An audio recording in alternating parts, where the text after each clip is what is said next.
Yeah. I'm sure you'll hit the important games. So Yeah, and if you have to jump in, jump in. yeah, I have one game from during the review that I suspect you do not have on your list. It's more about a player than it is a team. Although it's the team too. Yeah, I guess it is. That's not fair. Okay. All right, here we go. What's up, everybody, and welcome to Bump and Run, the New Year's Eve edition. I'm Pete Calzano, joined as always by my good friend, co-host, Mr. Scott Bracey. What's going on, dude?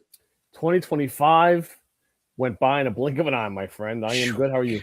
Hard to believe. It really is. But we're coming up to the best time of the year for football. It's our favorite time. It's everyone's time to pay most attention. And we certainly have a lot to get to. The college football playoffs is now in full effect with all the big games. You know, to be honest with you, as I look at them, I don't say anything with any kind of certainty at this point. I think we've kind of alluded to that all year, that this is not, there's no clear front runners this year. I wouldn't be shocked if any of these, 8 teams left? I wouldn't be shocked if any of them won. So that's exciting. We definitely have. I'd be shocked if 2 teams won. Well, we'll get to that then. We'll get to that. NFL playoffs are rounding into shape. We still, as we're coming into the last week of the season, there's still, pieces to be moved around. Still wondering who's winning certain divisions. It's awesome. One of the things I think about as we come to the end of the year are like individual awards, namely like MVP. And even that, I would think at this point, especially as we get to games, one that happened last night in particular, that's even up for grabs right now. I don't know that there's any definite person in line for that. But I've kind of come to who I think is coach of the year. I don't know that anybody usually debates this one very much. So as usual, we're talking about something that nobody else is talking about. So this will be fun. But I thought there was like a number of candidates. I'm sure you have some guys that you would think are worthy of it. Kyle Shanahan has done an absolute magician's job this year with what, the team he's been handed, and more about the injuries that he's dealt with. So he would be on the list. Got to give it to Ben Johnson. I mean, he's done a fantastic job. This is a team that won 4 or 5 games last year. Yeah, 3, 4. And they're about to win their division. Is it Mike McDonald in Seattle? It is. Mike, right? Yeah. Yep. Fantastic job. Letting Sam Darnold do what Sam Darnold does. Great job. And that defense, what do we always say? Get your side of the ball right. And he absolutely gets his side of the ball right. He's a defensive guy, and they have a really great defense. But my coach of the year would be Liam Cohen. And really it just comes down to, I think all those guys have done an equally exceptional job. But are you surprised that Kyle Shanahan did a good job? Can I argue one more guy? You can add another, of course. Mike Vrabel? Yes, he's done an excellent job. Absolutely. He's done an excellent job. I think a lot of that has more, well, we can get to that, but I think a lot of that has to do with other factors. But yeah, he's done a fantastic job. There's no denying it. But that kind of leads to what I'm going to say about all the names except for Liam Cohen. Are you surprised that Shanahan's doing a great job? No. Are you surprised that Ben Johnson? Didn't we kind of expect him with Caleb and all those weapons? I didn't think 11 wins. I didn't think maybe not this good. Yeah, maybe not this good. But we thought they'd be better, and we thought he was. Especially the way it started too. It was like, oh boy, are these guys gonna mix match here or what? But yeah. Are you surprised with McDonald and the job that he's doing? They were a pretty good defense. After last year, you can't say you're surprised. Surprised, right? Year, yeah. And then even with Vrabel, didn't we kind of just all agree that was an upgrade from last year? Again, you can say I didn't expect him to be this good. Win the division. Right. I think a lot of people were thinking 8, 9 wins, 10 would be amazing. Set themselves up for next year. Like that. If we knew how easy the schedule is. And, the funny thing about the schedule is you really don't know how easy it is until halfway through the season, and then it looks a lot easier or harder. Preseason, it's hard to figure that out. But I think we thought he'd be improved. I think a lot of people, and probably including the 2 guys on this podcast, we're not really excited or thinking big things about Liam Cohen. His first press conference was not exactly a humdinger. Didn't exactly knock it out of the park. A lot of eye rolling like you just did. A lot of shaking my head kind of things. A little SMH. I'm blown away. They're a real football team. Too, we were so nervous about Lawrence because this is what fourth coach. Yeah, and if you go back to college, 5 and 7 years, 5 and 6 years. Coordinators, like, dude, it was like, and we've seen what that's done to a lot of young quarterbacks. It makes it difficult because, as I always say, you're learning a new language, and that can be really hard, man. It's not easy. His advantage here is that he's seen these defenses many times as opposed to a rookie, so that helps. But the defense is better. They're clearly a more disciplined team. There's no question that Trevor Lawrence looks light years better.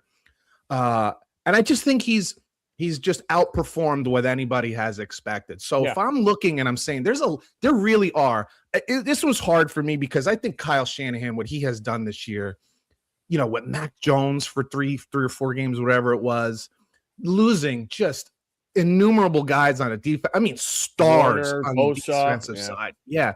And you got to give Salas some credit for that as well. He's really a great coordinator. I suspect he'll get another chance sooner than later at a head coaching job.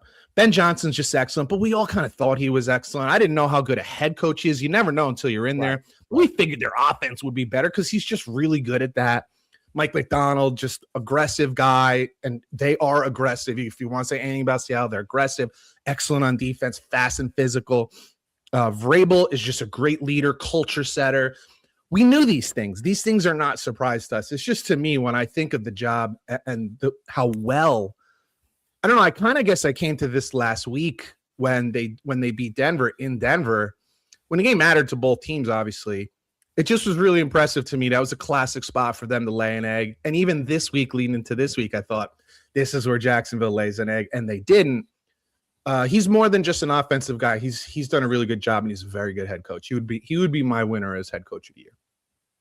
It's hard to argue with you on that one. I think a lot of deserving guys, and I kind of race, man. It's yeah. It's and I tell you too, like, he's not going to get any love at all. But between me and you, Kellen Moore, the last month and a half. Well, I'm going to bring that something with that in a little while for sure. Absolutely. And more than anything, what do we always say? Like, when you look at the Jets right now and how they're playing, fucking disaster. And people are like, well, it's his first year. You got to give him a chance. What about you gave Dan Campbell a chance? Guys, yeah, let's look. I'm a Jets fan. I wanted Aaron Glenn to work out here, and I still do. But if you remember when Dan Campbell was coach, that first year they won 3 games. But the last 4 or 5 games of the season, when teams like that would normally be quitting, they were playing harder and harder. I remember on this show, we talked about how, holy shit, these guys just don't care. They play hard for this guy. There's a difference. You can see it. You're watching it in real time. That Jets team looked like they've given up the last few weeks. That Lions team was, fighting and battling all the way through the last play of the season. There's a big difference. And then we were saying too, like the team the week after they played the Lions, they would be fucking shot. You could use the same example. You could use the same example in New England, right? Like last year, they just were bad, man. Everything was bad. And Vrabel shows up and they're just better. Now there's some great coaching. Like McDaniel is it McDaniel? McDaniels. He's their OC. And I got to be honest with you, dude, he might be one of the top offensive coordinators in the last 15, 20 years. I just think he's that good. He's a terrible head coach, but he's excellent. There's too many Irish guys coaching. McDaniel. McDavid. It's hard to keep them all. It's hard to keep them all track. But I got to give him some credit with that. So yeah, there's been a lot of guys doing just an excellent job. With what they've done this year. But I look at Vrabel and I say, last year, bad team. This year, they didn't upgrade the talent that much. Like, it has a lot to do with Vrabel. So like, you can see it. You can see it when you're watching it. It's not necessarily in the stats, although it certainly is with Drake May. But it's just it's a how hard. You can tell how hard guys are playing, especially guys who have played before. You watch and you're like, there's effort or there's not. And with the Jets, there's not. And with the, using that Lions reference, like there was, even though they were never winning, they never stopped playing hard. So, I'm pretty convinced what we said a couple years ago is true. It's the fucking stadium and the uniform. It's pretty rough, man. It's amazing. Yeah, I don't know how you do it. There. Well, I don't have to worry about that anymore. But yeah, anyway. Oh, here we Why go. don't we take a look at the week in review? 17, sir. You know what that means? There's one left. That's it. Unfucking Crazy. real. Crazy. Saturday afternoon in LA, the Texans go in and beat the Chargers 20-16. Chargers jump out to a good lead early, and they tried to give it away a couple of times. Chargers very sloppy. Sloppiest game the Chargers played in 2 months. You mean Houston got out to a lead? Yeah, that's what I said. That's what I meant. You said Chargers. Whatever. You do it all the time. It's yeah. Please. Dicker, the kicker, missed extra point and missed field goal. Very rare for him. Very rare. Yeah. Indoors. Houston's very scary. What, they win 8 in a row? I think it's 8 in a row. Yeah, they're a very dangerous team, and maybe more so because offensively they're starting to come around. We know that their defense is fantastic. I mean, fantastic. Yeah, it's good. This is probably the best defense in the league, if not top 3 for sure. Yeah, top 3 for sure, yeah. If they're going to be scoring in the 20s regularly now, you're in trouble. And, look, I think the Chargers laid an egg a little here, and they're also just beat up offensively. There's just a lot of damage there. It's tough. And then you're going to go up on the road against an exceptional defense. But this is a very dangerous team in Houston. And if you look at who they've beaten over the last, month and a half, 2 months, there's no one out there that they can't defeat. There's no one, because that defense is so good. You got what looks like a lot of young quarterbacks other than Josh Allen, but Buffalo's a whole nother weird story. You got a bunch of young quarterbacks coming into the playoffs for the first time or early in their careers. Yeah. And then you're going to put a lot of pressure on them when they drop back. Houston is a very, very dangerous team, my friend. Very dangerous right now. Chargers going to make any noise in the playoffs? Probably not, right? You don't think? They're not getting either of their tackles back, are they? No, they're not. I don't know who they'd end up playing. Look, the one thing you can say about the Chargers is they play balls to the wall from start to finish. That game was much closer at the end than it had seemed to be the entirety of the game, and that's because they don't quit. Their coach won't let them quit. So as long as Herbert is there and Harbaugh is there, and that defense is pretty freaking good too, depending on who they play, there's a chance. So I think right now it's either at Jacksonville or at New England. Both tough asks right there. Yeah, look, it wouldn't shock me if they won either of those games, to be honest with you. I wouldn't pick them necessarily like money line. I wouldn't pick them straight up necessarily. They're just so beat up. You can't protect a quarterback. They just can't protect a quarterback. Now, Jacksonville gets after the quarterback a little more than New England does, but either way, it's a big ask. It wouldn't shock me, but I wouldn't predict it.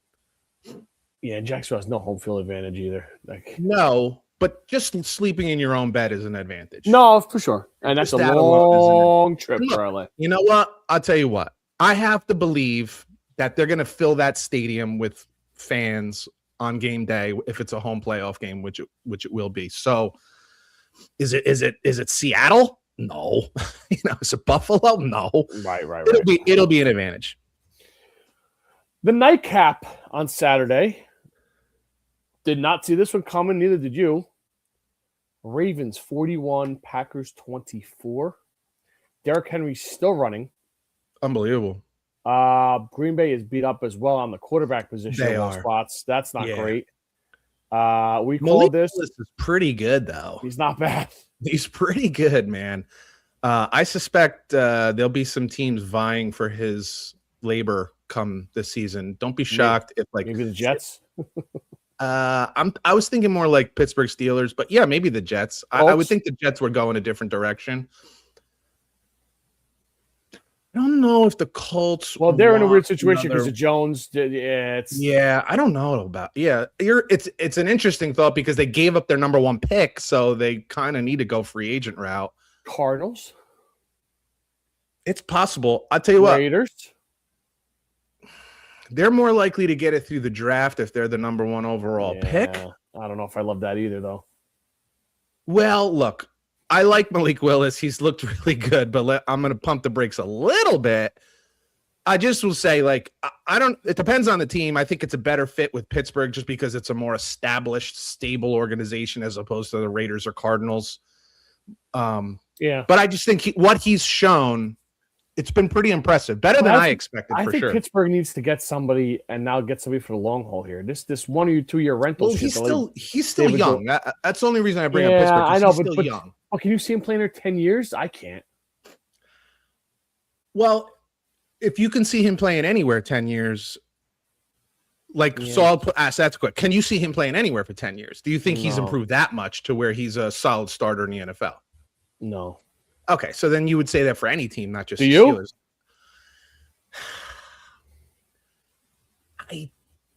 I'll say this. I could see him play, like, if he's going to play the way he's been playing, I can see him sticking around for a while in an organization. I don't know that I see him as a Super Bowl winning quarterback. I don't know that yet. Yeah, I know. I don't see that quite yet, but I see wild and drastic improvement since he's been in Tennessee. And I'll add one more thing to that. There's kind of a Sam Darnold thing going on there, and I'll explain why. Sam, when he was with the Jets, got very little and poor quarterback coaching. I could say the same thing about Malik Willis when he was in Tennessee. He did not get great coaching. Sam goes to San Francisco, gets coaching from Kyle Shanahan just for 1 freaking year. And now he goes and then add in Minnesota with Kevin O'Connell for a year, and he's doing great. Willis has been with LaFleur for 2 years now. He's got that good coaching, good quarterback coaching. Maybe you're talking a very similar story. Yeah. Like it's a very similar path between the two of them. Maybe to the Rams, replace Stafford. No, I'm just kidding. I'm just throwing shit out there. I could see him going to a lot. I could see. Look, I'll say this, and we can end it with this for now. I could see a lot more teams being interested in him than there would have been a year or two ago. Yeah, definitely. It's fair. I think both of us looked at Green Bay picking him up as like, what the hell are you wasting your time on that for? And once again, LaFleur does his magic. And I think they traded for him, too. It wasn't even like a free agent thing. I think they traded for him. Is that what it was? Okay. I think so. We actually called this when they lost Micah. It kind of took all the wind out of their sails. They've lost 3 in a row since. 2 of them ugly. Yeah. On the other side, the Ravens, Snoop Huntley. Unbelievable. Amazing how good he is when you give the ball to Henry 30 fucking plus times, whatever, right? And I go like, where was this coaching with the Ravens for the last couple of weeks? I know. There's something weird going on there with Lamar too, man. Something's not there right. There definitely is. That report, Yeah, that report that came out a couple weeks ago is starting to look more and more accurate as time goes by. Not sure where that goes either. I don't know. I was thinking, I don't want to start throwing more names out there, but it's very curious. Yeah. Jacksonville 23 and Phillip Rivers swan song again. Get the fuck out of my life, Phillip. Go retire. Coach, you don't like him, but I love watching him play. He puts up big numbers, man. It's crazy. 23-17. No, he can't throw the ball 30 yards. You guys are sitting like lame ducks underneath the ball. Played pretty well. Can of corn. Jacksonville 23, Indy 17. We kind of had this game a little trappy after the big win in Denver. Going on the road again, and it looked sluggish for about 40 minutes. Got out of there with the win. That's all you can ask for. They're I think, did they win the South yet, or they're winning and they win the South? Who would be behind them? Houston. Oh, I'm not sure. That's a good question. I think they got it locked up. I think maybe. But either way. Going into the playoffs, red hot. We just talked about before. Trevor's playing great. Dude, Brian Thomas, Jacoby Myers, Parker Washington, they got weapons all of a sudden. Brandon Strange at tight end. ATN's having his best year. Yep. Dude, the head coach and quarterback, your team flips on its ass. It just changes everything, man. I tell you what, and you think about it, it's more of a factor than any combination in any other sport. I mean, I could look at Phil Jackson and the difference he made when he joined the Bulls and when he joined the Lakers. But outside of that, man, it's like usually it's just talent wins. Talent wins. The Dodgers won this year because they're just fucking better than everybody, dude. Let's be honest. Like usually it's just overwhelming talent. But man, in football, you have to have that quarterback head coach combo. And it doesn't always have to be defensive, offensive. Like you look in Houston and you got the combo. You got to get them both right. Belichick and Brady. man, like it's really something. And you're right. It's a great combo. It works. Whatever the juice is there, whatever Liam Cohen is doing there is friggin' working. And what I had said this last week, but it's worth saying again, you watch Trevor Lawrence and he's just so much more decisive. Like he's committed to whatever he decides now, he's committed to it and goes and does it. In a sport so fast, you have to make these decisions and just go. And you can't think so much. And that's where a lot of these guys get themselves in trouble. I think that's where Caleb Williams finds some trouble early in games, where he's like trying to fit into a mold. And then at the end of the game, when it's just, we got to make something happen, he just fucking lets it rip. And it's a totally different story. So Trevor Lawrence has just done a great job with Liam Cohen in becoming more decisive. And when he is, dude, the physical talent is just, there's very few guys in the league that are superior to him just on the physical talent side of it. Yeah. Seattle Seahawks 27, Carolina Panthers 10. Carolina cannot do anything on the ground. I couldn't do anything in the air either. I think Bryce Young took like 66 yards or something like that. It ended up being a little more late, but it was 40 or 50 yards for a while. A little rainy, a little foggy, sluggish. I think it was 7-3 at the half, 10, something like that at the half. Seattle again, just Charbonnet ran the ball great. Sam didn't play great. Defense is awesome, though, man. McDonald. The defense is fantastic. And again on the road, dude. On the fucking road again. It's incredible. They really don't have any weak points on the defensive side of the ball. We got our buddy Mike writing in here. Sam Darnold may be the reason the Hawks can't win a Super Bowl. Sam Darnold's the reason they're there right now, dude. He's first in like touchdowns, second, or third in touchdowns, yards, and wins over the last 2 seasons. I don't know what more you can ask from a guy. Is he playing like lights out right now? He is not. But they're there because of him, dude. What are you talking about? Like, it's just to take it away from him is just insanity. I think that's what a lot of people want to do, though. They want to, and I get it. And I get not trusting him for sure. And we'll see how, he performs at the end of the season. Really, probably next week won't matter too much. But does it matter? Does it still matter? They have to win, and they get home field advantage. Okay, so it doesn't. Is this the San Fran game? Yeah, if they lose the Niners. Oh, yeah, it definitely matters. Yeah. So we'll see how he performs there and performs in the playoffs. And it's a fair critique. I will say that. But dude, 2 years in a row with 13 fucking wins. I don't know how you don't put any of that on a quarterback on 2 different teams. The first guy to do it. Like, come on, you got to give him. Don't yell at me. No, I'm yelling into the mic. I'm yelling to Mike into the mic. How about that? And drop the mic.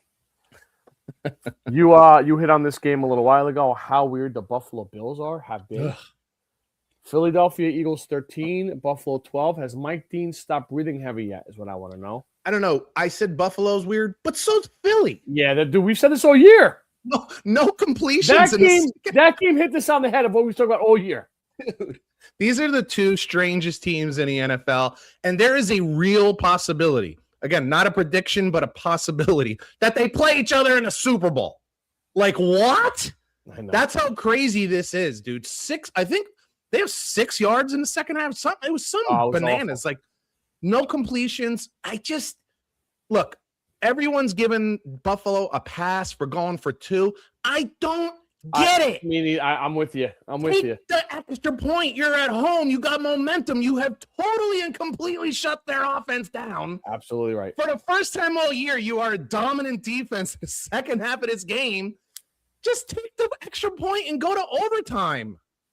Yeah, this wasn't like it was 45-45 and you can't stop the other team. Right. They did nothing for 30 minutes. Nothing the second. This is what I'm saying.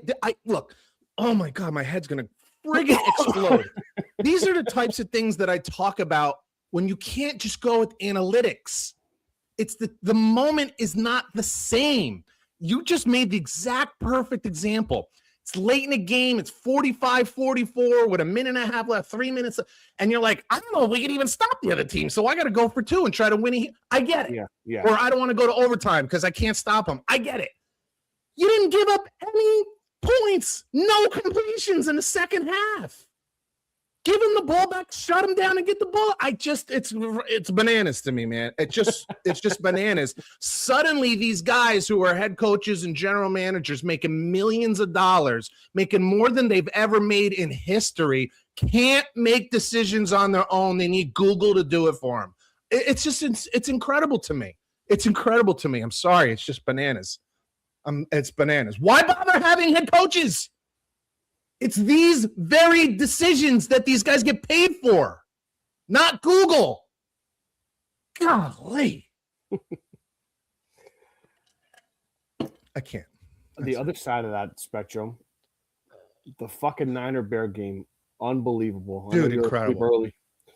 Niners I watched that game. I actually watched the whole damn thing. Oh, yeah, you're off. Bears 38.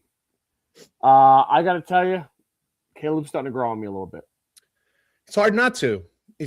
Again, lots of mistakes, and some of the things that we've talked about and others have talked about did come back to bite him in this game. There were a few times that guys were literally wide open earlier in the game, and he just flat out missed them. He airmailed one over someone's head, threw another one into someone's feet, and you say, oh, but he makes up for it. Yeah, but this time he didn't. And this is what I'm talking about. Like, I've mentioned this in the past a number of times. Everybody thinks Mahomes is so special because he makes a lot of incredible plays, which he does. You know what makes Mahomes special? He's got the highest completion percentage in the league of passes under 5 yards. He doesn't miss layups. That is a great quarterback. You got to make your layups.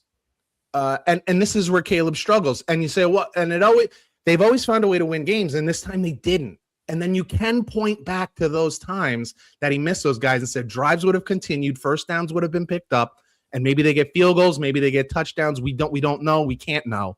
But it came and bit him back because they didn't finish that last, again, magical drive at the end of the game, which was absolutely fantastic. Man, when he's just riffing and just playing kind of backyard football, he's sick. He's got a freaking howitzer. Some of the throws he made, like, after he runs, plants his feet, and then lets it just hoses one. I'm blown away. I'm with you absolutely. Like he's growing on me just because he's exciting. Yeah. It's not because I think he's a great quarterback, but especially late in games, he's just very, very exciting. And then you also they got weapons all over the fucking place too. They really do, and we'll see how long that lasts as guys start getting paid more. You just can't spend forever. But again, Ben Johnson deserves a lot of credit for this as well because he's smart. He keeps Caleb within the system for the first few quarters, and then when it comes down to it and you need him to play, you need him to be him, he just lets him be him. And I think that's smart. I just think that's smart. You got a guy with exceptional athletic ability, has some real instincts late in games like that. You got to let him be him, and he does. And I got to give him credit for that because trust me, as a former coach, that's hard to do. You want the guy to play within your system to follow the X's and O's. But when it comes down to it, and you need guys to make plays, you got to let them beat themselves. And he does that, and it's not easy. We talked about this in the summer, too. What did they do? 3 new linemen. Drafted a lineman. Dude, it's huge. That's exactly what they did in Detroit. Yep. They built inside out, and the weapons are already there. They drafted Luther Burden and Loveland. Yeah. Obviously, guys are now coming their own now, second half of the year. And it's another reason why Williams is probably taking the best step, the next step. But two-headed monster at running back. Like you said, it depends how far they can go, how long they can go, but this team could be dangerous for a while, man. Yeah, absolutely. I think from the literal first episode of this podcast, the two things we've talked about that you don't get a lot of people talking about is the salary cap and offensive and defensive line. But the reality is everything ends up going back to that, right? Why is Kansas City not in the playoffs this year? Mainly because their offensive line stinks. Bad. You got the best quarterback in the league and you can't even protect them. And then you look at Chicago and you say, oh, what a difference it makes. Oh, what a difference it makes. Look at San Francisco. They're missing a lot of their weapons. And yet, because their offensive line play is strong, they can run the ball, they can run play action. It changes everything, right? We didn't even talk about San Francisco in this game. But like Brock Purdy is playing lights friggin' out, dude. Why? Because he has time. You know what I'm saying? He's got a chance to make a decision and let it rip. Now, give him this, man. He does not have like the biggest arm in the league, not even close. But he's not afraid to push that bitch downfield now, is he? I was going to say, there's one, like the middle of the field, like he's so calm, he just kind of floats it. And then a guy runs right under him, like, holy shit, man. Like, he does it all night. He does not have a howitzer, but he is not afraid to push that sucker downfield. Very different than what they used to do with Garoppolo when he was there. Oh, yeah. They push the ball downfield right now, and they can do that because of offensive line play. CMC is running the ball really well. They had Bears heads spinning, just because they didn't know with motion and play action, they didn't know which way things were going half the time. And that's Shanahan's offense. Another guy that was on the list of potential coaches of the year. So I think both of these teams, I think you're right. I think both of these teams are pretty dangerous right now. San Fran defensively, frankly, Chicago too defensively, not great. No, not great. No. But San Fran, man, offensively, they are. Whew. And if they get home field, think about it, folks. If they keep winning, they never leave the Bay Area because the Super Bowl is in San Francisco this year. So you think this is a pretty big game for them this week against Seattle? Yeah, it is. You have another game you want to talk about? Yeah, I just wanted to bring up one. New Orleans beat the Titans 34-26. I know, who cares? Tyler Shuck is now 5-3 as a starter. He's got 4 straight wins. They only have 6 as a team, 5 or 6. I think 5, 6 as a team. He's 5-3 with 4 straight wins. Listen to this: 22 of 27. Which is like 70%. I don't know. 333 yards, 2 touchdown passes. So it's not like he's just doing the old rookie, just get the ball out to your running backs, get a guy in space. He pushes it downfield. I know it's just the Titans, but they're 3-2 in the division. If they had started him from the beginning of the season, they'd probably win the goddamn division right now. You brought up Kellen Moore before, and I agree totally. Again, you see the difference. This team is not making a playoff. They're a losing team, but there's a little momentum there, and they play their balls off for him. Great job. I was not sure about the hire. Not necessarily him. I didn't know if it was smart for him to take the job. Yeah. I think I liked him, but I don't know about him there because I just didn't know what he was working with. I'll tell you what, man, between Kellen Moore and Tyler Shuck, there was a lot of questions. Should they have taken him? And I had questions too. I liked him, but I didn't know about him as a starter. He's been fantastic, man. 3-2 in the division. 3-2 in the division. Like, what? It's pretty wild. I've just been impressed. I've been impressed with what they've looked like over the last month and a half. I agree. And I give the Saints credit too. They waited for him. A Super Bowl run, everything else, playoff run, all the way to the end, mid of February. They knew they wanted their guy. And I agree with you. I'm like, I don't know. This is a stinky job right now. Carr retiring and the Michael Thomas disaster. Olave in and out of lineup with concussions. Kamara getting old. Like it's just yes. But man, give him credit, man. That's a good job. Really good job. Both of them deserve a lot of credit. Tyler Shuck he can chuck it, dude. He can absolutely sling it. He's a little better than I thought he was. Definitely tell you. Got stronger arm than I expected. He's a little more athletic than I realized. But he's also, a lot of times this stuff just comes down to balls, and he clearly has the balls to take the risks and make some of those throws. Again, he's pushing it downfield. You don't throw for 3. This is not the first time he's had well over 200 or over 250 yards. Like, you don't get those kind of numbers by dinking and dunking. You have to be pushing the ball downfield. So that's what's impressive to me about it, is that he's playing pro quarterback. He's not playing rookie pro quarterback. As 2 competitive guys, I love the fact that these teams don't quit down the stretch. Love it. The Dolphins you could throw in there too. Absolutely. I think that's fair. The Giants last week, for the first pick game, what do? Go play. Go fucking play. Yeah. I know you got your quarterback already, and first pick, you trade back. Right. Dude, these guys are playing for jobs too, man. Like, and that's why I bring up the Jets and I say there's a difference when you watch. It doesn't look right. Yeah, I know. There's a difference. So Browns being the Steelers at home. Absolutely. Yeah. And you actually, I don't know what they're going to do with Stefanski, but you look at those guys and they actually look like they were having fun in Cleveland with a bad record on a bad team. They actually looked like they were, they actually looked like they were enjoying themselves. And I was like, I don't know, man. Like, I think that says a lot. I really do think. But if you're Stefanski, like whatever the Browns do with him, they do. But if you're Stefanski, now he gets the circus back in town with fucking Deshaun Watson. Now he's got Shador and Watson. I go like, what? Like, dude, get me out of here. If I'm him, I want a fresh start somewhere.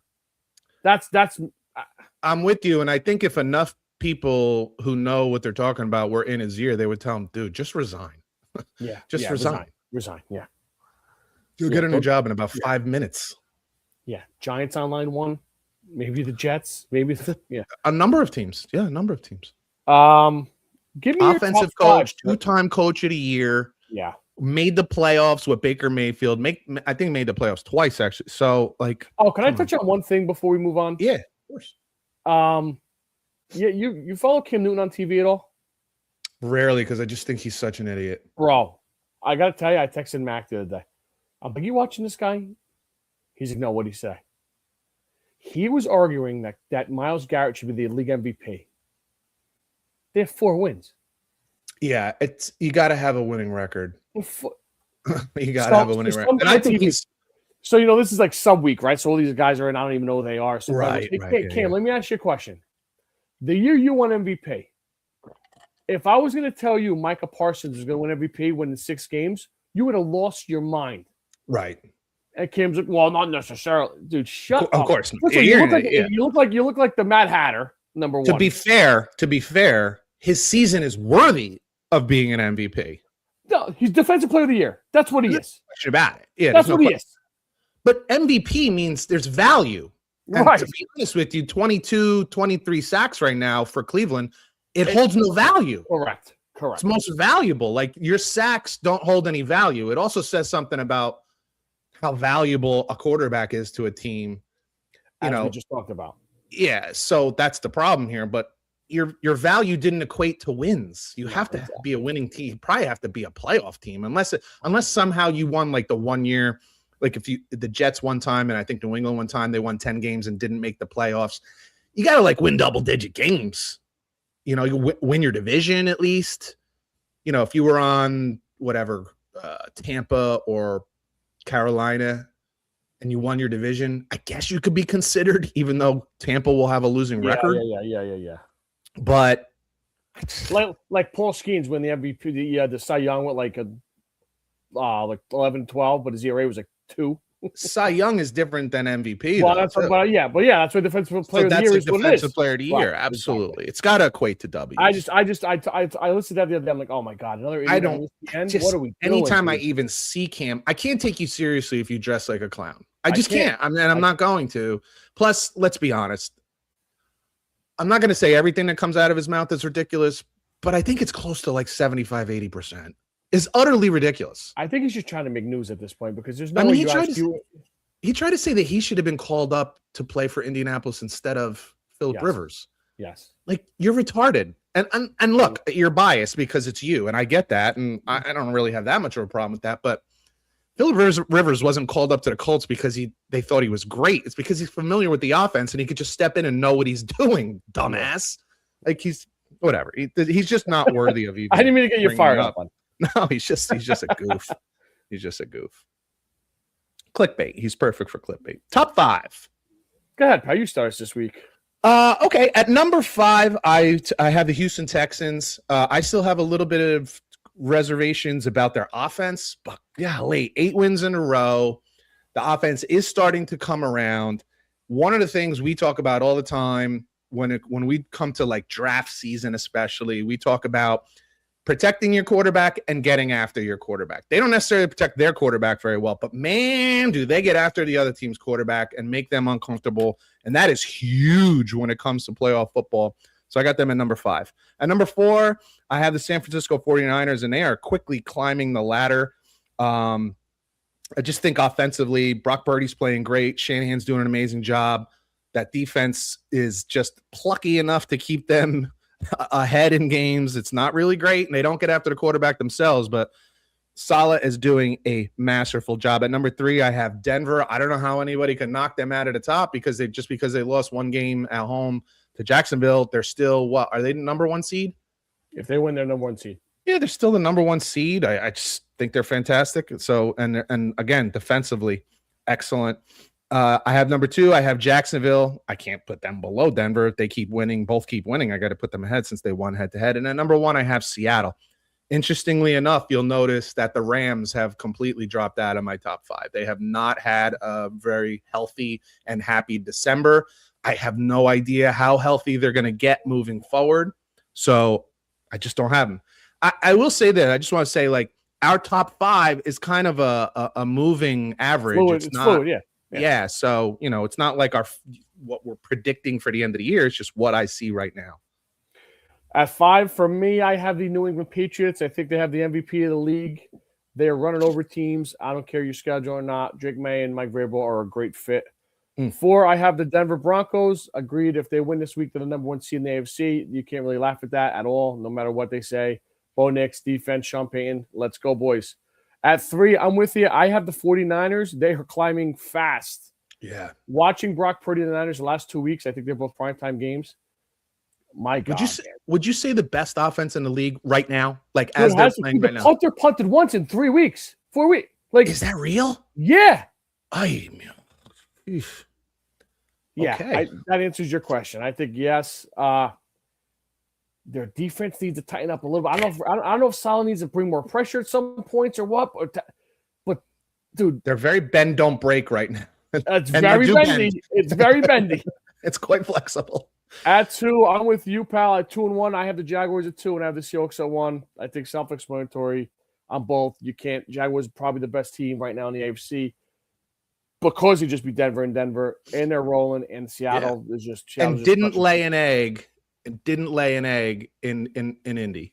That's a big thing to me. Correct.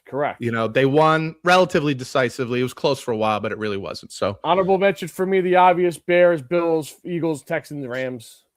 I have for honorable mentions, I have Philly, Patriots, and Bears. If I had a 9th one, it would probably be the Bills. I can't trust them. It's hard to put them up above any of those teams. I just don't trust them. You went from the Rams 2 weeks ago 1 to now 10 or 11. Yeah, I mean, and where would you too, right? Yeah, probably, yeah. Just a part of that's injuries. Part of that is Matt Stafford. At one point, first half yesterday was fucking brutal. I think at one point he had like 20 touchdowns to 1 interception over a stretch, and now he's just a interception machine. So, Devontae Adams warmed up and worked out before the game, was running pretty healthy, looked good, but they kept him out. So I assume he'll be ready for the playoffs. Yeah. But I just, look, you're not playing well right now. It is what it is. Peter, I have sad news. Week 18 is this weekend. This is it. January 4th, January 3rd, January 4th, the last week of the regular season. Gentlemen, ladies, enjoy it.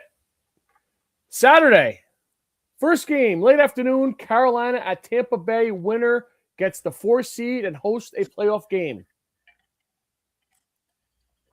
I have no idea what to expect. Yeah, I have no I have no idea what to expect. I will say this. Tampa has really shit the bed down the stretch. Baker's got to be hurt, right? I don't know, but it doesn't look good. He looks awful. He does not get good protection anymore. They do not run the ball very well. They can't stop the run. They don't stop the run. They seem like they're in desperation mode all the time now. Like, I feel like they're always falling behind. They're always pressed. I just don't trust them. The game's in Carolina. The game is in Tampa. The game is in Tampa. I'm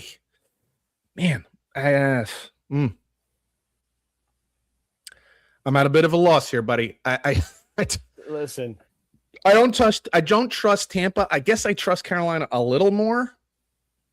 I trust Carolina's defense a little more. Yeah. I mean, they played pretty solid against Seattle last week. If you trust the eyeball test team, they had a bad play. They got strip sack on their own 10, whatever. Yeah. Kind of got unlucky and whatever. But if you look at the eyeball test here, Tampa's going really bad direction. Absolutely. And it's hard to stop shit when it's rolling downhill, dude. It really is. 100%. 100%. The nightcap in that game, as we just mentioned, the winner gets the number 1 and home field advantage to the NFC, the Seahawks at the 49ers. Huge game, probably the biggest game of the weekend, most interesting game of the weekend, most consequential game of the weekend. It will determine the number 1 seed. 2 teams playing really, really well. Seattle playing phenomenal defense, okay offense. San Fran playing okay defense, phenomenal offense. Yeah, it's gonna be fun. I think it's going to be a real battle. I think it's going to be a tough game. I'm not sure. I'm not sure what to think here. I did not take this game. Yeah, I didn't either. I just don't know. I don't know. I don't even trust. Are you going to tell me you don't trust Sam Darnold after what you were just saying? No, I was just saying I don't trust San Fran's defense. It's hard to look at that right now. Yeah. And in big games, if your defense is weak, like look at it this way. You'll know in the first quarter, if Seattle is able to run the ball like in any consequential way, I think they'll probably win the game. Because I think if they can play action with Sam Darnold, he likes to push the ball downfield. He likes to take. I just think it's just going to be too much. If Seattle can run the football, I think that's probably the key to the game here. Can Seattle run the football? You know, 3.5 yards a clip, 4 yards a clip. You know, I think that really would make a big difference because I don't think it's going to be quite as easy for San Fran to score against this particular defense as it was the last few weeks. I agree. Plus, if Seattle can run the ball, they'll control the clock a little more, control the ball, keep that San Fran offense off the field. It'll be a lot harder for them to develop a rhythm. So, you know, normally if you win the coin toss, you go on, you defer to the second half and go on defense in the first half. If I'm San Fran and I win the toss, I'm probably thinking take the ball. Yeah, let's get on early. See if you can get out early and score and get a lead and kind of force Seattle to play from behind. You know, so yeah, it's just it's an interesting game because it's a dichotomy of two teams: strength versus weakness, weakness versus strength, kind of thing. So yeah, we'll see. Peter, I wrote this one down because I think it has some meaning personally to a certain coach. Lions eliminated from the playoffs, who absolutely looked like run over dog shit last week. Horrible. Oh, my God. At the Bears. Yeah. Ben Johnson, week 2, I think it was, got fucking ran over by the Lions and Dan Campbell. Interesting how 3 months later, the tables have turned. And I think the Bears need this game to keep the 3 seed, if I'm not mistaken. Oh, I'm excited to see what Caleb and Ben do at home. And then Detroit going outside. All home and cozy for the last couple weeks inside. Yeah. Not anymore. You mentioned that it feels a little personal. This would not be the first time that like Ben Johnson has feelings about the other coach. You remember the whole Green Bay thing where he said like it feels good beating them kind of thing. Yeah. You know? So he definitely has that kind of chip on his shoulder, that edge where he kind of holds it against. I don't think he holds anything against Detroit because they're why he's the Chicago Bears head coach right now. Yeah. But yeah, you know, you want to kind of give it to your old spot, not because you got fired because he didn't, but because you want to show them what they had. You want to beat your older brother, you know? Plus, this game kind of matters to the Bears also. I just said that, dude. I know, I'm reiterating your point. Okay. It matters to them. So now, if form holds with Detroit and really with Dan Campbell, Detroit's going to come out and play their asses off, and they love, you know, plain spoiler, screwing with people, and messing up your season. I agree. I don't know if they have the horses this year for that. I don't know if they do, and they sure as shit haven't played like it recently. Oh, their offensive. But you know the NFL is weird, man. Plus, increased pressure on the Bears, right? There's more pressure because it matters, and Detroit's playing very free. Did Jared Goff have elephant jizz on his hands? You couldn't get a snap. You couldn't. What the fuck was going on there? It was all very weird. It was a little disturbing too. Well, your comments are a little disturbing, but the way they played is a little disturbing because it wasn't very inspired football, which is a bit unusual for a Dan Campbell team. And the game that they needed. Yeah. And now the other thing that works against Detroit here is that Chicago's one of the best running teams in the league, and fucking Detroit can't stop shit when it comes to the running game. Good. So that's problematic for them. But again, the NFL is weird. These games we think are so obvious sometimes, and those are the ones that go the other way. So in division, rivalry, spoiler opportunity. Just be careful. Be careful. As some people, friends of ours, have mentioned over the last week or two, is the NFL rigged? The Ravens go to Green Bay and win with the backup quarterback. And the Steelers, playing so well lately, go to Cleveland and score 6 points. Can't score. So that sets up a Sunday nighter, the old NFC North rivalry. This could be it for Tomlin and Harbaugh. We don't know. We hope not. Possibly. The Ravens at the Steelers for the AFC North.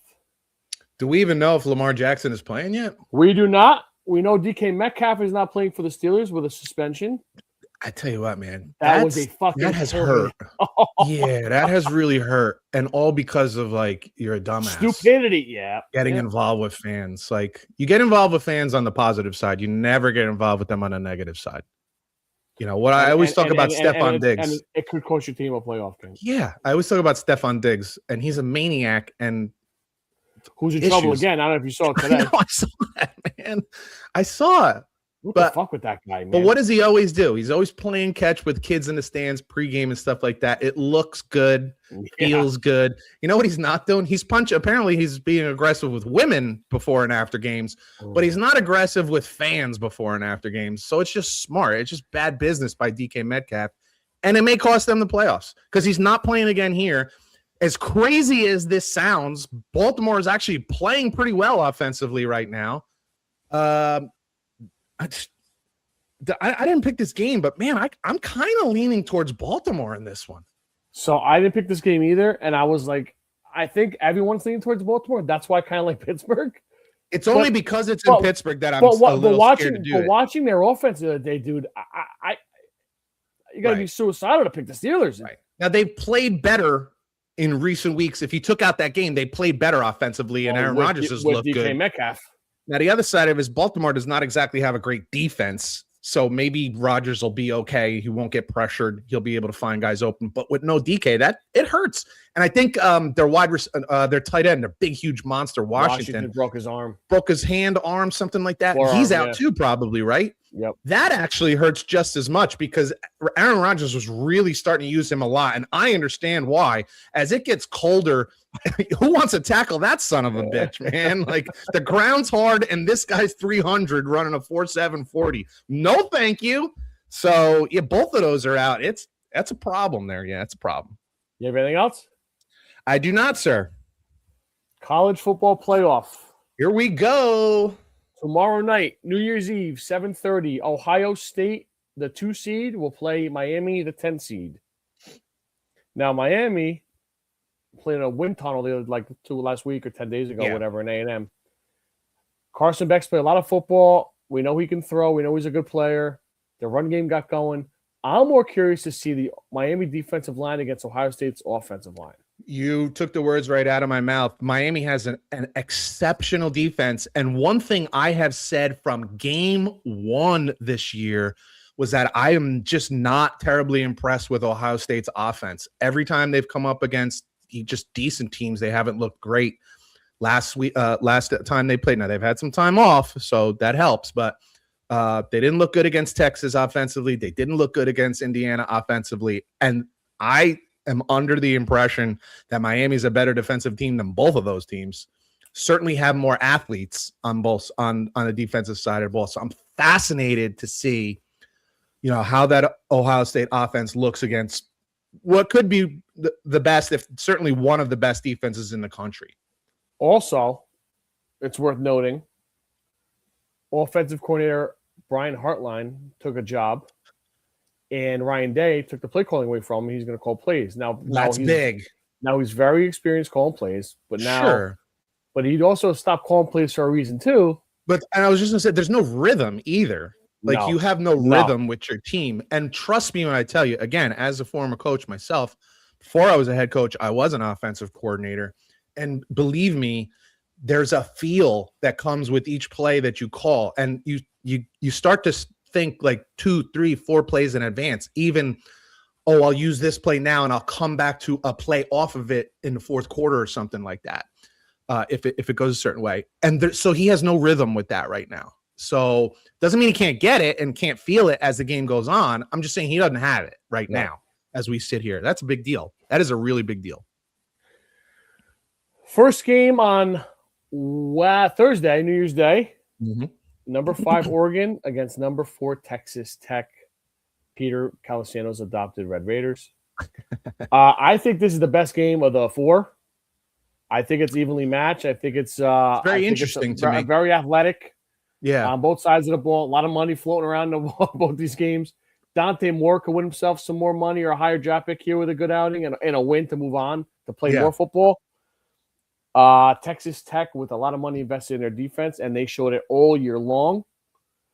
I am very intrigued by this one, brother, and I have picked this game, so I will sit this one out for you.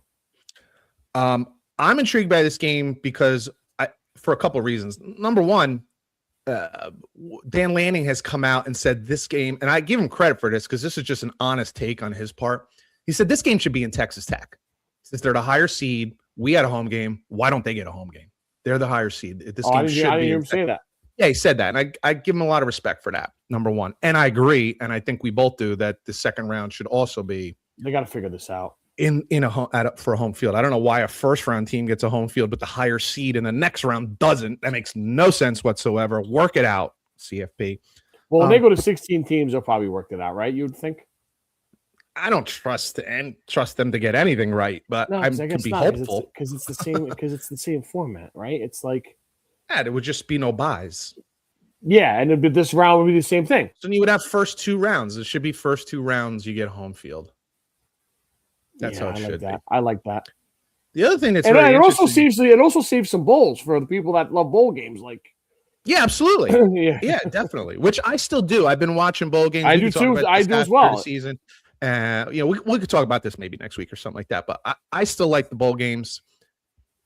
I'm going to say it right now. No, what bothers me is that people like Colin Cowherd and others say they're stupid. Is because you never played. You played in high school and that's it, and you're a loser. And all you do is talk about the big games, and that's your life. I played high school. You played high school. I played in college. I remember my last game. I remember crying at the end of my last game in college. You want one more chance. You want one more opportunity. I'm kind of stunned this year. And by the way, so do the parents. I could give a shit how many people are in the stands. Number one, the money is there, or else you wouldn't have sponsored bowl games. They're willing to pay. Number two, the ratings are okay. They're not great. They're not like the Rose Bowl or something like that, but they're still okay. People are watching that more than they're watching The View, so it still gets ratings. And number two, the people the people that matter to me are the players. I don't really give a shit about NBC or Fox or ESPN, whether or not I care about these kids. They're probably never going to play a football game again the rest of their lives. 95% of them are never going to play again. Yep. So I want them to have another opportunity at a win. And I haven't seen a single bowl game where I don't see both teams playing their balls off. Yes, there's a lot of guys missing. Yes, there's a lot of guys in the transfer portal. Yes, there's a lot of guys, deciding that they're sitting out because they're entering the NFL draft. I don't care. I still saw guys playing really hard. I watched the Pinstripe Bowl game, and it was fun to watch. Like, it was just interesting. I was shocked. And, oh, by the way, you get a chance to look at some budding new stars that you didn't even know were on that team. So I actually, for instance, the Penn State quarterback, Drunkenmeyer, whatever his name something is, like that, yeah, Drunkenmeyer, played pretty damn well, actually. I was pretty impressed, and I'm like, wow, maybe they got a future there. By the way, what happened to Clemson? Good God. It's gross. We'll do the autopsy after the season. But so that's that. But yeah, so that was he thought that it should be a home game. The other thing is, I like to think that Texas Tech is great, and I've certainly been puffing them up all year, but who they played? Every team that's left in the playoffs right now, we've seen them up against at least quality opponents. We've seen Oregon play Indiana, and some who else did Oregon play? USC, Washington. USC. We've seen Miami play Notre Dame, play some other teams, lose to FSU, whatever. We've seen Alabama. We've seen all these teams play each other and have quality wins, quality games, quality opponents. Texas Tech has most quality opponents like BYU, Utah. So I think they're really good. But do you know they're really good? And here's why the question is fair. Vegas has Oregon as a favorite in this game. So that's the thing that's intriguing to me. I agree. I think it's a really good defense. Have they seen anything like Oregon's size and speed all year? I don't think so. So it'll be very interesting to me, especially early on in this game, how Texas Tech handles an elite team, an elite speed.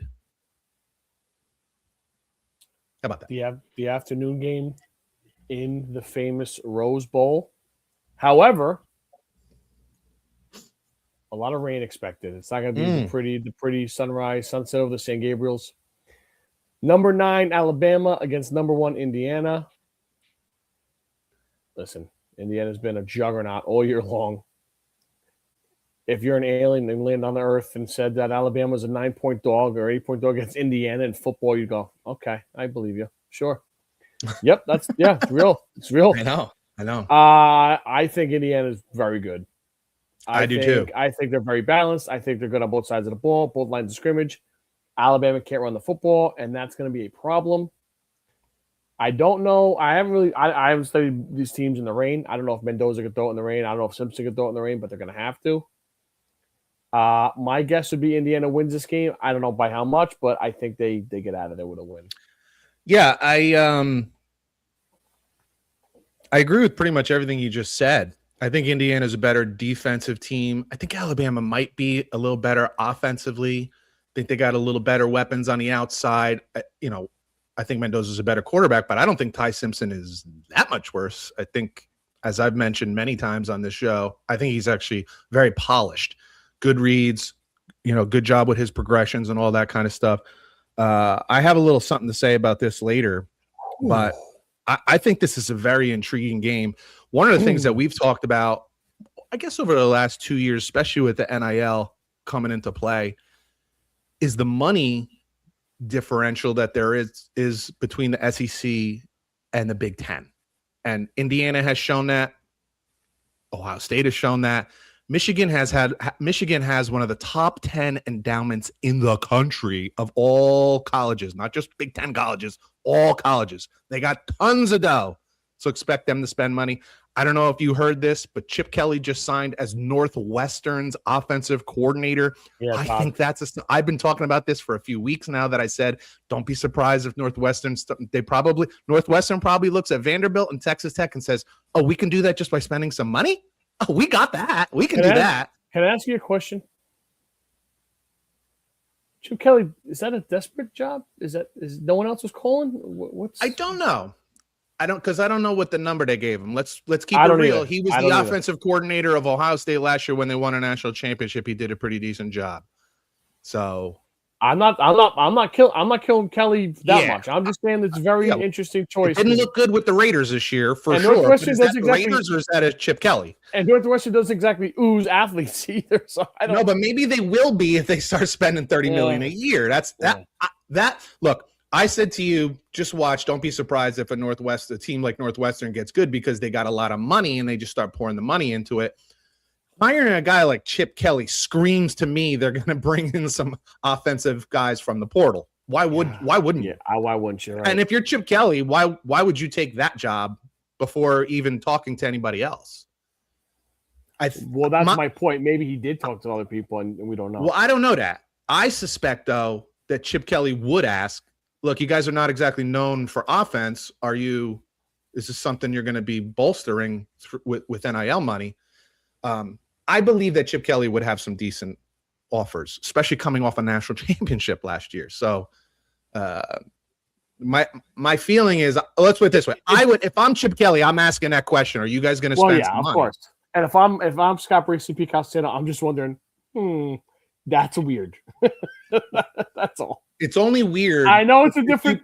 If you believe that he had no other offers. Well, it's a different world than we lived in 3 years ago. This is what I'm saying. Yeah, that's why I'm trying to think in now terms. But my brain is still hard to think Northwestern is going to be an offensive. I totally agree. I get it. And not under Gary. Well, I guess maybe that's why we're on a different page here, because I've been thinking since kind of like 3/4 of the way through the regular season, I'm like, Northwestern has a lot of money.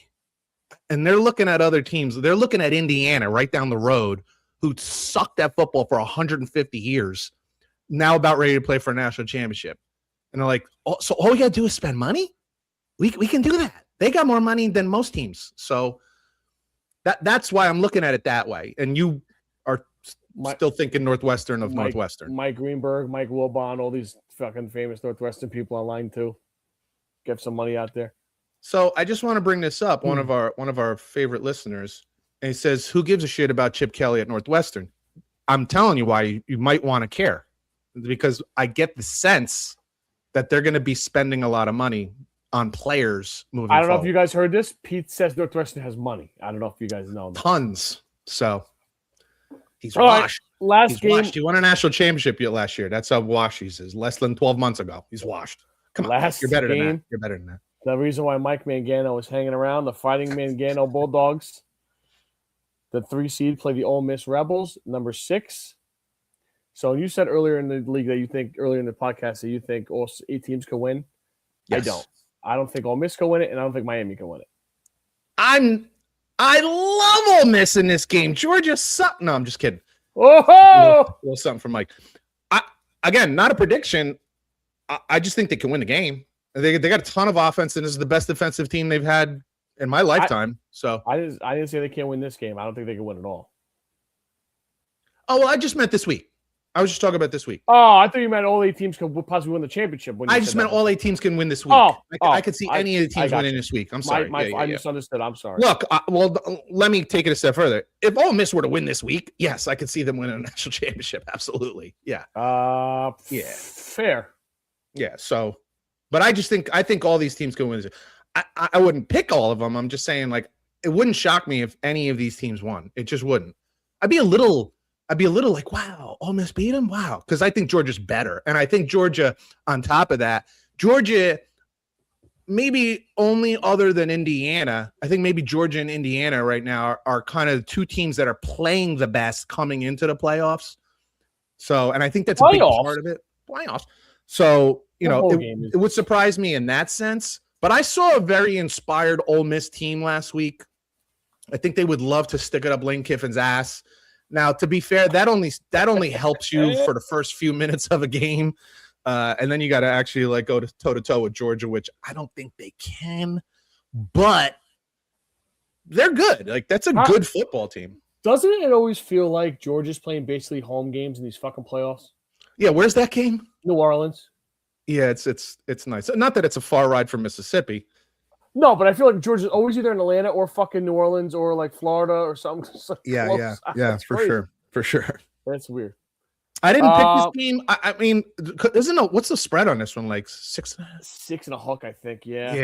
I think that's a pretty sharp number. That's why I didn't. I think that's right around what it'll be. Yeah. 33-27 wouldn't shock me. Something like that. Like 33-28. 5, 6, 7, something here's like the funny part about this, because I was in Denver for when they played the first game. I was watching it before we went to a bar. The spread was 7.5. Ole Miss was killing them in the first half, and Georgia won by 8. I remember that. Right? It coughed it up. Yeah. So the ability is there. The ability for Ole Miss is there. Again, I wouldn't predict it, but again, I'm going to say this one last time, and then we can move on.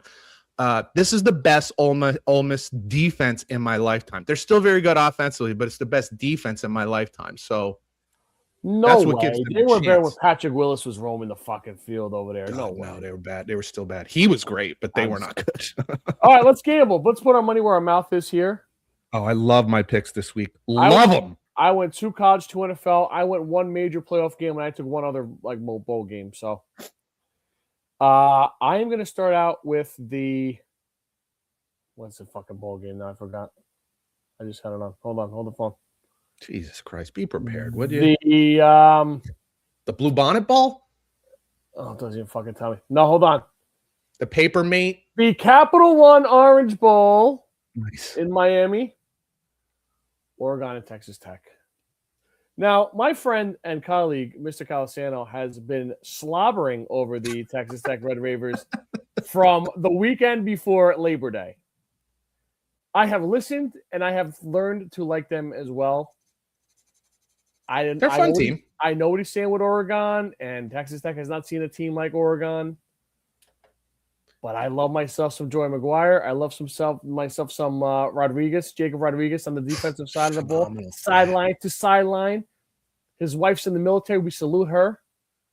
And I will take the Red Raiders +3 against Oregon. Look, I think the key is, can they stay close early? If they can stay close early, if they can get used to the speed of Oregon early, then I think they got a really good chance.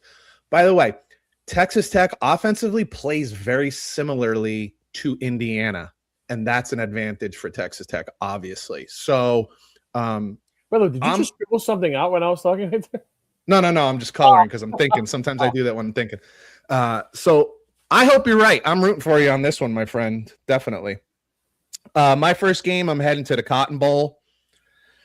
I'm going to take Miami. I mean, it's just a shit ton of points. It's almost 10 points. Give me Miami plus 9.5 over Ohio State. I said earlier during the preview that I haven't really been high on the Ohio State offense all year. Indiana showed the blueprint on how to stop Ohio State. I think Miami actually has a better defense when they're motivated, and they did lose 2 games this year. They weren't so motivated, but I think they're motivated. They got to be motivated right now. I got to think they're going to play their best game. I think this game is close. I got to be honest with you. I would throw a couple beans on the money line here too. I just have this eerie feeling that Miami might win this game outright. I wouldn't be shocked at 2016 or something like that. Give me Miami plus, but I love taking points. Give me Miami plus the 9.5 over Ohio State. Where do I sign for the money line? Fucking, I'm telling you, Canes. Look, there was a point in this season when Miami was still undefeated that you and I both really thought that they might be the best team in the country. They were scoring a lot of points and they were shutting everybody down. Yeah, they shit the bed twice against 2 good teams, not great teams, good teams. And then finished up strong. I just think they're really good on defense. And I think if they can score 20 points, I think they win a game outright. I'm going to another bowl game. Again, I don't know what the fucking bowl game is. It's probably like the Music City Bowl or some shit. I don't know, dude. Man. Nobody cares. Let me see. Hold on. The Music City Bowl. No, hold on. I got it. The Real Quest Bowl in Tampa, Florida. You love those Florida games. Yeah, it just happened to work out that way. The Iowa Hawkeyes against the Vanderbilt Commodores. Iowa is great in games like this. Nobody gives a fuck. Nobody's watching. All of a sudden, Iowa won like 31-26. Ferenz wins another goddamn bowl game. Vanderbilt, great year. Disappointed not in a playoff game. I don't know how many guys are opting out. Diego Pavia made himself look like a fucking jerk off when he won the Heisman and when salty sour grapes. That's bad karma to me, my friend. Iowa getting 6? Yes, please. Take it against Vandy. I don't hate that one.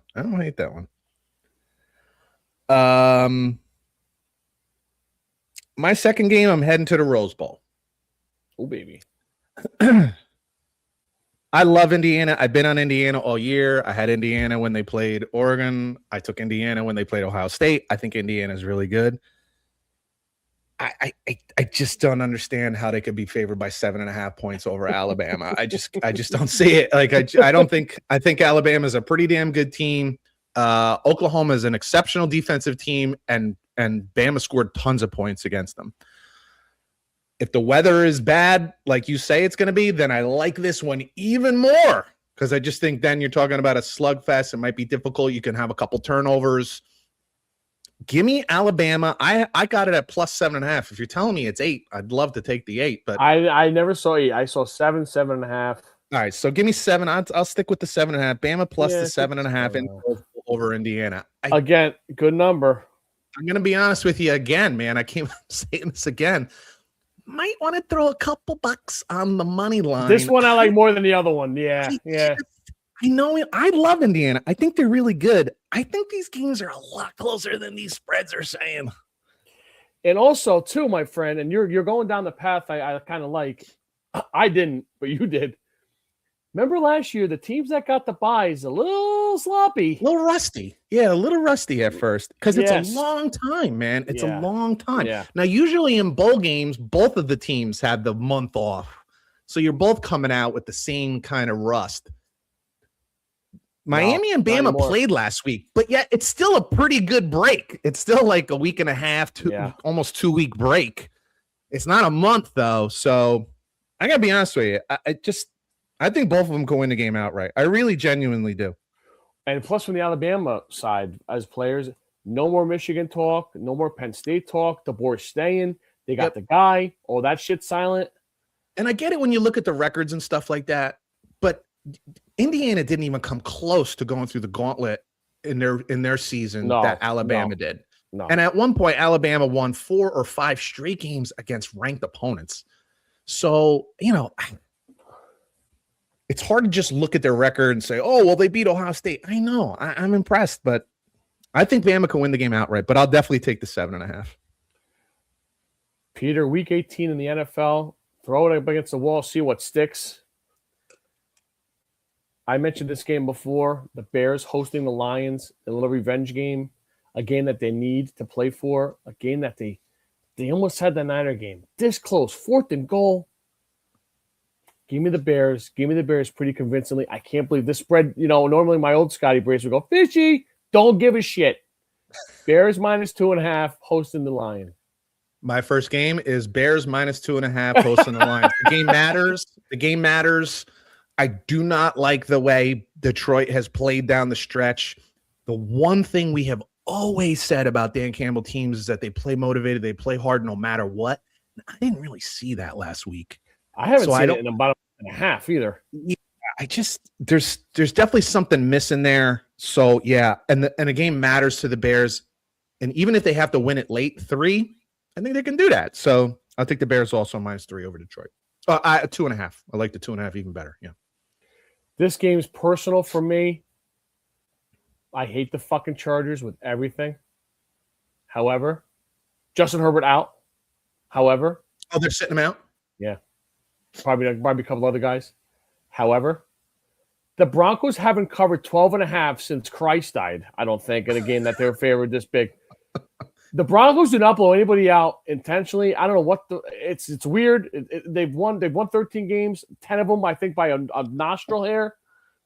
Whatever it is, they could fucking play with their food here too. Trey Lance under Jim Harbaugh has been better in spots where I've seen him play in. This is true. I think they're going to be a little pain in the ass here, make Denver sweat a little bit here. Maybe Denver 27-20, 27-17. I'll take 12.5 in this game. Give me the Chargers plus 12.5. Yeah. I wouldn't touch this one with a 9-inch dick. So it's just, I think good thing you don't got to worry about it. 8.5 will have to do. I am going to go with the team that has absolutely been rolling down the stretch. The Saints. I'm taking the Saints. I'm taking the Saints +3 at Atlanta. Look, the reality is Kirk Cousins has played pretty friggin' good since he's had to fill in for Michael Penix. I got to give it to him, man. He's been solid. It's funny, another guy, second year off of the Achilles tear, playing better than the first year off the Achilles tear, very similar to Aaron Rodgers. But, man, there's something about those Saints right now. They're playing really well. It's not like the Falcons, get after the quarterback and you're going to get a lot of pressure on Tyler Shuck. This is the playoffs for the Saints. Like, this is it for them to prove to their coaches, to prove to their GM. These guys are fighting for jobs, as you talked about earlier. This is not a team that's not motivated. They've clearly been motivated down the stretch. Tyler Shuck has been playing really great. Coaches got them playing hard, playing well enough defensively. I really like the Saints plus the 3 points here. Again, I'm thinking 3 dogs that all could win outright. 3 dogs. I got Texas Tech +3 against Oregon, Iowa +6 against Vandy, the Bears -2.5 against the Lions, and the Chargers +12.5 at my Broncos. I got Miami +9.5 in the Cotton Bowl against Ohio State. I got Alabama in the Rose Bowl getting 7.5 against Indiana. The Saints +2.5. I had it at 3. I'll make it 2.5. Oh, no, you said it was 3. Yeah, it was 3. It was the other game. Saints +3 against the Falcons, and I got the Bears -2.5 at home against Detroit. All right, Mike Mangano, good luck to your Bulldogs. I think they win. I think they win. I think it could be closer than people might be expecting, though. All right, Peter, let's get the trivia and let's get out of here for New Year's. Jim Kelly. I'm gonna be like Trevor Lawrence here and be much more decisive. This is not gonna take long. I'm gonna be decisive here. Maybe that'll work. Jim Kelly is first all time in passing touchdowns with the Buffalo Bills. Who's second? Josh Allen, Joe Ferguson, Ryan Fitzpatrick, Jack Kemp. I hate that you threw Joe Ferguson in there But I'm going to go with Josh Allen. 1 for 1. Yes, sir. Decisive. Decisiveness is where it's at. He will break this next year. Oh. How about that? That's Jim crazy. Kelly, 11 years, and Josh Allen, this will be his 8th year next year. Jim Kelly, 237. Josh Allen, 220. Man. Ferguson was 3rd. Kemp was 4th. Fitzpatrick was 5th. Peter, who was first all-time in rushing touchdowns with the Buffalo Bills? James Cook, Josh Allen, Thurman Thomas, the Juice. Man, the Juice came to mind first, but I'm going to go with Thurman Thomas. Josh Allen. Shit. Okay. With 79. Good Lord. How many did Juice have? He was 3rd. Thurman was 2nd. I'm not sure the numbers on it, but. Okay. Andre Reed is first all-time in receiving touchdowns with the Bills. Who is 2nd? Lee Evans, Stephon Diggs, Eric Moulds, Peerless Price. Wow, Peerless Price is a name. Sheesh. From? Tennessee. Yeah, with T. Martin. Yeah, attaboy. That's just the brain working subconsciously because I don't know why the hell I even knew that. That's crazy. Can I get the trivia question right just for getting that right instead of answering it? I'll give you half a point. I'll give you half. All right, I appreciate it because I think I'm going to get it wrong. What were my options again? Lee Evans, Stephon Diggs, Eric Mould, Peerless Price. Man, Stephon Diggs was just there for such a short time. Was he there 2 years, 3 years? At least 3. He did get a lot of touchdowns, and freaking Josh Allen is right near the top of the list. All right, Stephon Diggs. Wrong. Shit. Who was it? Moulds? Eric Moulds, yeah. Son of a bitch. Oh, I'll give you a full point if you get the from. I want to say Mississippi State. Yeah. Total subconscious, dude. It just pops in. That's crazy. The BnR, dude, that's fucking. Why do I know a receiver from Mississippi State? So dude, Andre Reed had 86 and Eric Moulds had 48. Wow. God. See, Reed was there for a while. And they still can't get out a receiver because no guy on this team is gonna fucking have. Nope. I have one for you, sir. Beautiful. So you're a huge Michigan fan, everybody knows, and the biggest rivalry in sports is Michigan versus Ohio State. Michigan won the first ever meeting in 1897. Do you know how many wins Michigan had before Ohio State won their first game? 13. Son of a bitch. I really thought I had you on that one. 13. 13 straight wins to start off the rivalry. What did you start this question off with? I'm a big Michigan fan. Yeah, but that's I'm psychotic. There's no. That's bananas. Very well done, sir. Thank Jesus you, Christ. Should I ask you what you're watching this weekend? I think croquet and I think curling. Let me ask you this. Are you more interested in the college football playoff games or the NFL games that are really consequential? Oh man, that's a great question because the 2 on Saturday for the NFL I really like, and the night game Sunday, but everything in between is kind of like, yeah. There's a lot of man. There's a lot of man. There's a lot of guys sitting. There's a lot of like big spreads. You got to figure.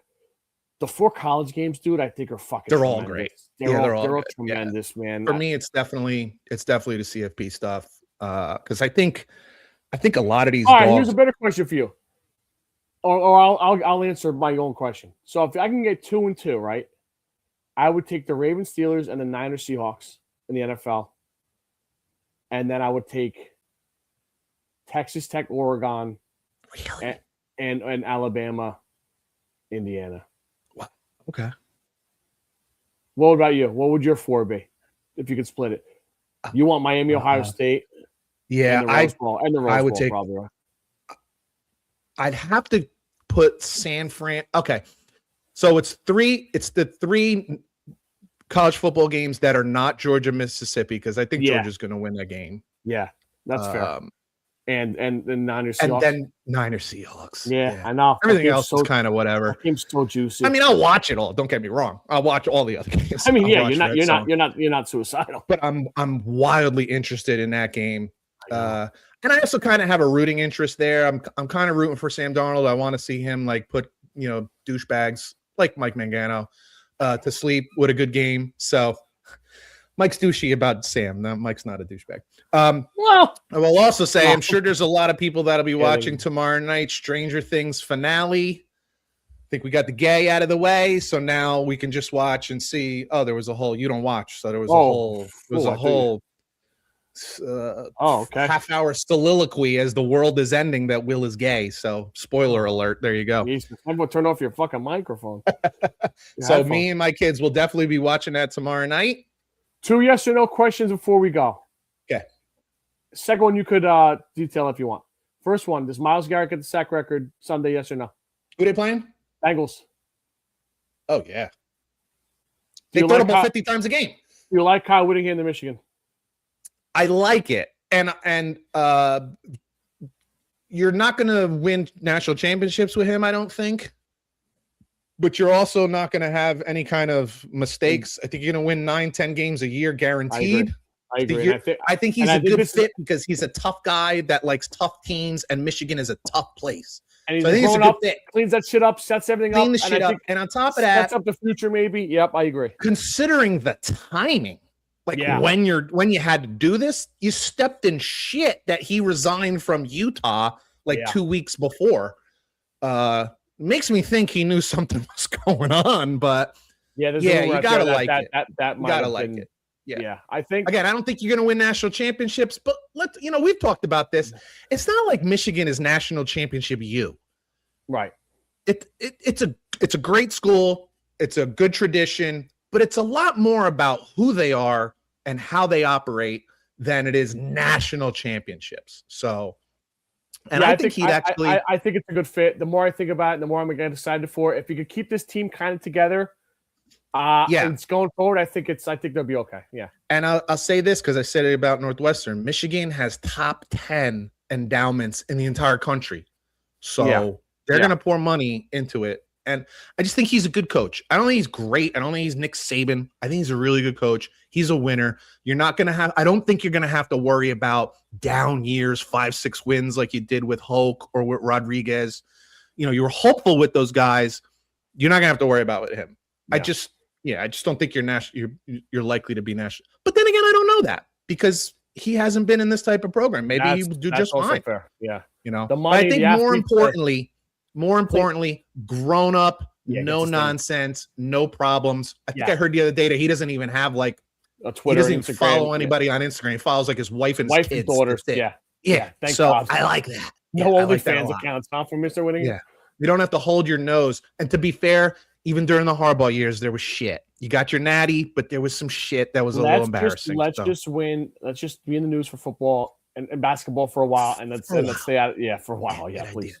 Yeah. For Scott Bracey, I'm Pete Colasano. You've been listening to Bump and Run.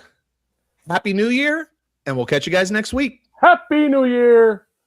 Be safe out there, and we'll see you in the new year. Later. Wow, this went longer than I thought it was going to go. I know. I got a little excited about a couple topics. They bother me. It's all right. It's all good. I totally forgot about the Whittingham thing. I should have brought that up earlier. Damn, I feel a little stupid. I'm glad you brought it up. Thanks. I put out a video on TikTok and Instagram, Facebook, and all that shit. Yeah. It actually got a lot of play on TikTok. Is where I get the most engagement. I get comments. That's so weird. Shit. I know. I don't know why, and I don't know how to control it. I don't even know what the fuck to even get it. TikTok is basically Instagram. That's why I don't know. I don't have Instagram either. I should get that too. Oh, okay. It's just basically just short videos. It's just short videos, and that's why it works. But that's where I get I get more feedback. I get a lot of comments, and that got I got a lot of feedback on that one. Some people liked it, some people don't like him, are not big on him. And my point is more just what do you think you're getting at this point? Yeah, I know. Yeah. Even Matt Campbell, you and I like Matt Campbell because we know college football, but I don't know that a lot of Penn State fans were like, oh yeah, fucking Matt Campbell. What do you think you're getting after you didn't get a lot of the bigger names? Here's what I like about Campbell and Whittingham, though. They've both been coaches. They've both been coaches a while. They both won in smaller programs. And we're there for a while. And then taking these chances on the Coastal Carolina guy or North Texas guy or this guy. Listen, they could be great, but we saw Napier didn't work out, and they might, the Virginia Tech's going on there, however, coaching how many years, and Michigan State, and dude, I don't know. I think in college, especially with the big schools, Penn State, Michigan, that kind of school, that kind of big. You want a guy that you think is going to stick around for a while. And to me, both of these guys, now I know Whittingham's a little older. Yeah, 65, 60, something like but that. He's a young 66. Like he's not. Yeah, he skis, he rides motorcycles. He's a fucking maniac. I have no reason to think he won't be doing this for 6 to 10 years. Like, and that'd be perfect. That's be great. Then you set up the next guy. Hopefully, I agree. That's it wouldn't shock me. Campbell turned down so many jobs. I know that he had opportunities. NFL shots too. NFL it wouldn't shock me if things go well in Penn State that he stays there for the rest of his career. Like it wouldn't shock me because he seems like that kind of guy. He doesn't seem like he's just climbing the ladder every chance. And they're probably like Michigan too, 8-9 wins, 10, like something like that. Like every once in a while, 9-10 wins, but nice bowl game, make the playoffs. Probably not do much with it again. But then again, I don't know because he's shower. No fucking he's actually done. He's had some amazing seasons out of Iowa State. I know somebody. I put out a video about that one too. I didn't see that. And somebody was like, "He's done nothing. He's a couple 10-win seasons or 9 wins." I'm like, "Do you realize that they made 4 bowl games or 4? It was 4 something in his 8 years." I'm like, they only did it twice in their history before that. Like Big 12 championship appearances, maybe. Is that what it was? Maybe that's what it was. Yeah, maybe that's what it was. It was something. No, I think it was 2, and they had 2 in their whole career before that, something like that. So 4 total. He had 2. Maybe he's been to 4 championship games or whatever it is. He did it, and it's maybe you're right. Maybe it's twice, and they only did it twice in their history. I'm like, come on, man, it's Iowa State. What do you think he's doing there? Like, it's not. And he's put some guys in the NFL lately too, man. Absolutely, absolutely. So, Anyway, yes, I'm with you. I did like the winning thing. All right, man. I'll talk to you later. But we'll talk later. I'll get this out tonight. I'm home alone, so I'll get this out tonight. Shouldn't be. All right, cool, awesome. All right, later. Thanks, bud. Later.